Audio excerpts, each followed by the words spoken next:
The next principle is the eight principle which is centralization and decentralization. इस principle को समझने से पहले आपको पता होना चाहिए कि सेंट्रलाइजेशन क्या होता है और डिसेंट्रलाइजेशन क्या होता है।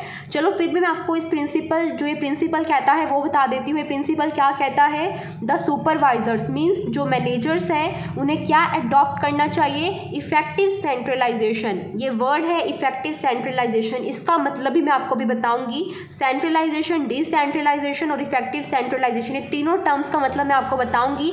अभी आप सिर्फ ये देखिए कि ये प्रिंसिपल क्या कह रहा है। ये प्रिंसिपल कह रहा है कि the managers should adopt effective centralization instead of, किसकी बजाय, कंप्लीट सेंट्रलाइजेशन या कंप्लीट डिसेंट्रलाइजेशन। ये प्रिंसिपल कह रहा है कि एक ऑर्गेनाइजेशन में जो हमारे सुपीरियर्स होते हैं, जो सुपरवाइजर्स होते हैं, उन्हें क्या करना चाहिए, कंप्लीट सेंट्रलाइजेशन को नहीं फॉलो करना चाहिए, ना ही उन्हें कंप्लीट डिसेंट्रलाइजेशन को फॉलो करना चाहिए। उन्हें किस चीज़ को फॉलो करना चाहिए, उन्हें इफेक्टिव सेंट्रलाइजेशन को फॉलो करना चाहिए। ठीक है, अब बात आती है इन तीनों टर्म्स का मतलब समझने की। सो लेट्स से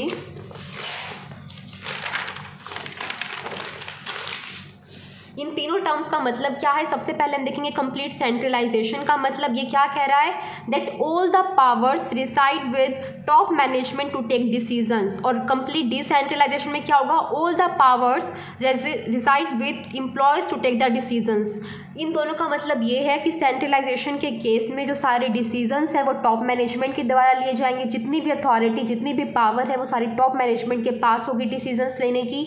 और डिसेंट्रलाइजेशन के केस में क्या होगा कि डिसीजंस लेने की जो भी अथॉरिटी है, जो भी पावर है, वो किसके पास होगी, वो एम्प्लॉयज़ के पास होगी।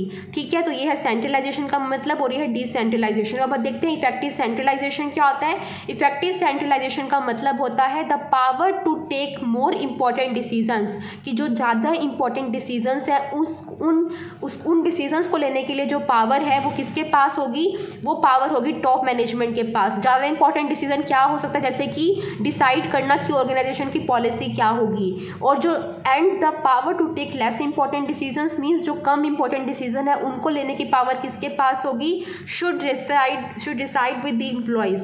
कि जो ये सिंपल सी बात है गाइस, इफेक्टिव सेंट्रलाइजेशन का मतलब होता है कि जो ज़्यादा इंपॉर्टेंट डिसीजंस हैं वो टॉप मैनेजमेंट ले, और जो कम इंपॉर्टेंट डिसीजंस हैं जैसे कि decision of purchasing the raw material, वो डिसीजन हमारा कौन ले, वो हमारे एम्प्लॉयज़ ले लें। मतलब कि दोनों को थोड़ी थोड़ी अथॉरिटी मिल जाए।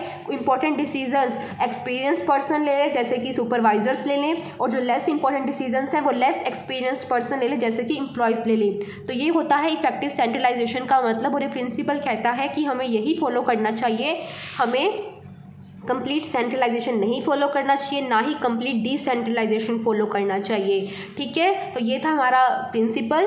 और इसका पॉजिटिव इम्पैक्ट क्या होगा कि जो डिसीजंस है वो टाइमली लिए जाएंगे और अच्छे से लिए जाएंगे। और वायलेटिंग इम्पैक्ट क्या होगा कि जो डिसीजंस हैं वो गलत हो सकते हैं, क्योंकि जो पावर है वो हमें समझ ही नहीं आएगा कि कौन सा डिसीजन किसके पास लेने के लिए है, और बहुत ही कंफ्यूज सिचुएशन हो जाएगी और हो सकता है कि कहीं डिसीजन गलत ले लिए जाएं।